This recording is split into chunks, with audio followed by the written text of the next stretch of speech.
Hello everyone. आज हम करेंगे ब्लॉक 7 मेरे यात्रा वृतांत में छुपी जानकारी। आज जो हमारा है चैप्टर मेरी यूरोप यात्रा के बारे में है, जिसके लेखक है डॉक्टर राजेंद्र प्रसाद। यह मेरी पहली विदेश यात्रा थी। मैं यहाँ भी उन लोगों के संसर्ग में न पड़ा जो विदेशी ढंग से रहते और खाते पीते हैं। जाने से पहले एक दिन श्री सच्चिदानंद सिंह ने मुझे अपने यहाँ अंग्रेजी ढंग से मेज पर खिलाया था।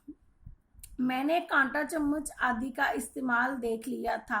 इत्तेफाक से जहाज पर मेरे कमरे में एक ऐसे पारसी सज्जन थे। वे विदेश में सैर करने के लिए जा रहे थे। उनसे तो जान पहचान हो गई, पर दूसरे कोई मुलाकाती उस जहाज में नहीं थे। मेरी आदत भी कुछ ऐसी है कि मैं किससे स्वतः मुलाकात या जान पहचान करने में बहुत सकुचाता हूँ।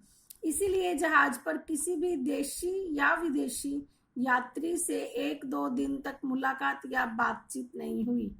पर इतना मैं देखता था कि मेरी हिंदुस्तानी पोशाक की ओर बहुतेरी आंखें जाती थी। मैं डेक पर अपनी कुर्सी रखकर कुछ पुस्तकें पढ़ता अथवा टहलता रहता। समुंदर बहुत शांत था। रास्ते में मुझे ऐसा मालूम हुआ कि जब तक जहाज स्वेज नहर से गुजरता है, तब तक थॉमस कुक कंपनी की ओर से प्रबंध रहता है। यदि कोई मुसाफिर चाहे तो मोटर द्वारा जाकर कैरो नगर और उससे थोड़ी दूरी पर स्थित स्फिंक्स को देखकर आ सकता है। मैंने यह देख लेना अच्छा समझा। मेरी ही जैसे कुछ और मुसाफिर थे जिन्होंने थॉमस कुक के साथ वहां जाने का प्रबंध कर लिया। हम लोग बहुत ही सवेरे करीब 5 बजे जहाज से उतरकर मोटर पर कैरो चले गए। कैरो में पहुंचने पर मुंह हाथ धोने और हल्का नाश्ता करने के लिए हम लोगों को एक होटल में ले जाया गया। इसके बाद कैरो का अजायब घर देखने गए। वहीं पिरामिडों की खुदाई से निकली हुई चीजें सुरक्षित रखी हुई थी। यह बड़ा सुंदर संग्रह है। प्राचीन मिस्र के कितने बड़े नामी और प्रतापी बादशाहों के शव जो पिरामिडों से निकले हैं यहाँ सुरक्षित है।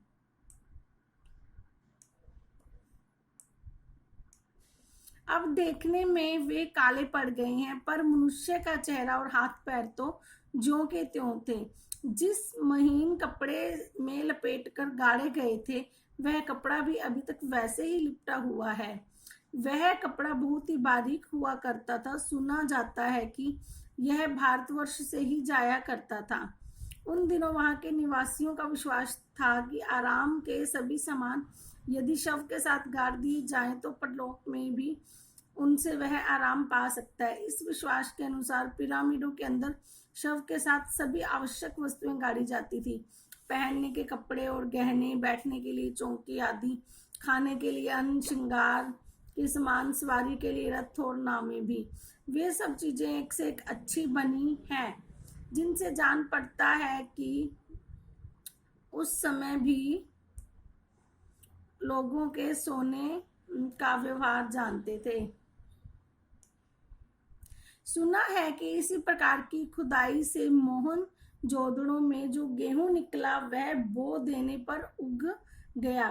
जादूगर के संग्रह और विशेषकर प्रतापी राजाओं के शव देखकर मनुष्य के जीवन की अनित्यता साफ सुथरे दिखने लगे। ऐसे दृश्य देखकर यह मालूम होने लगता है कि हम जो कुछ अपने बड़प्पन के मद में करते हैं वह सब कितना तुच्छ और अस्थायी है। जिन बादशाहों के संबंध में कहा जाता है कि उन्होंने अपने जमाने में बहुत जुल्म किए थे, उनके शव उसी तरह आज भी पड़े हैं। जो विशेष करके वहां का इतिहास नहीं पढ़ता, उसे उनके नामों तक की खबर नहीं है।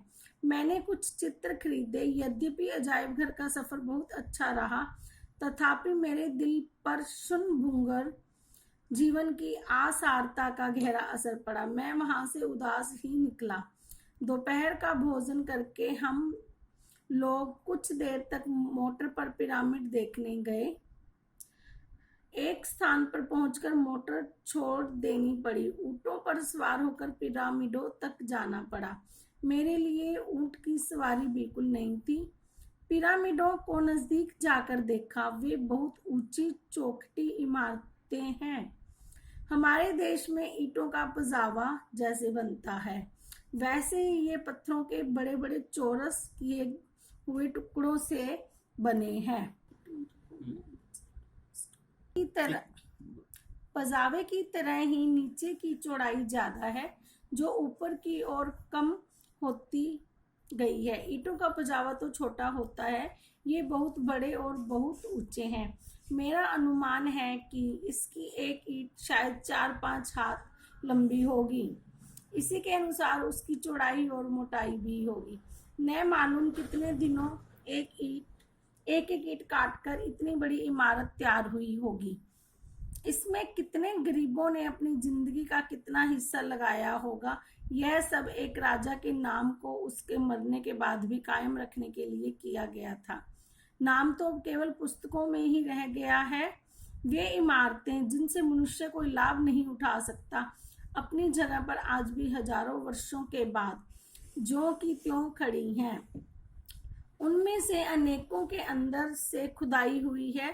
उन्हीं से निकले हुए सामान का संग्रह कैरो के अजायब घर में है।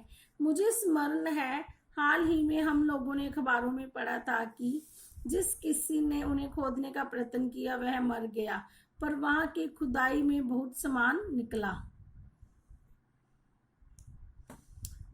सिम्फिक्स एक अजीब चीज है। मुंह मनुष्य का और शरीर जानवर का। एक बहुत बड़ी मूर्ति उस रेगिस्तान में इस शक्ल की बनी पड़ी है। सुनते हैं कि प्राचीन काल में इससे प्रश्न किए जाते थे और यह भविष्य की बातें बता देती थी, पर वह जो कुछ कहती थी उसे समझना बहुत कठिन था। अब बातें तो नहीं है, पर यह मूर्ति यूं ही खड़ी उस प्राचीन समय का स्मरण कराती है। यह सब देखकर हम लोग संध्या तक वापस आकर रेल पर सवार हुए। पोर्ट सैयद में रात के करीब 11 बजे पहुंचे। वहां जहाज पहुंच गया था। हम सब अपने अपने कमरे में जाकर सो गए। भूमध्य सागर में पहुंचने पर कुछ सर्दी लगी।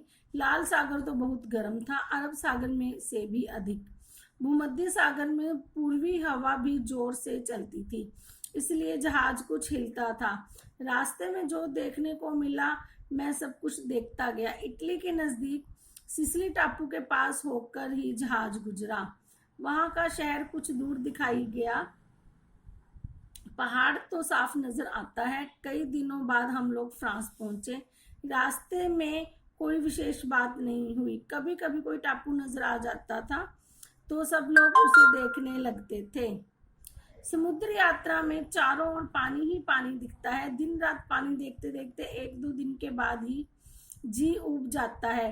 अगर किसी को कोई दूसरा गुजरता हुआ जहाज नजर आ गया या जमीन देखने में आ गई तो बहुत आनंद आता था।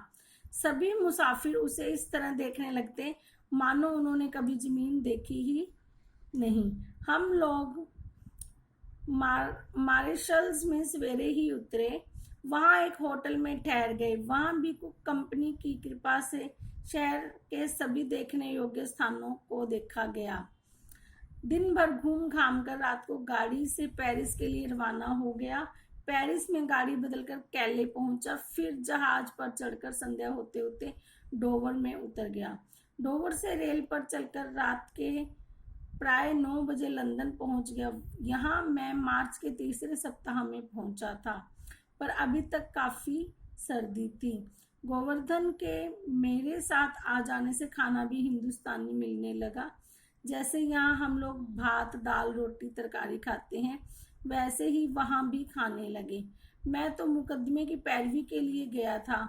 जिस रात मैं पहुंचा लोगों से बातचीत करके सो गया। पहुंचते ही मालूम हो गया कि सवेरे उठकर बैरिस्टर के यहाँ जाना होगा, क्योंकि उसने आपस में बातचीत करने के लिए समय दिया है।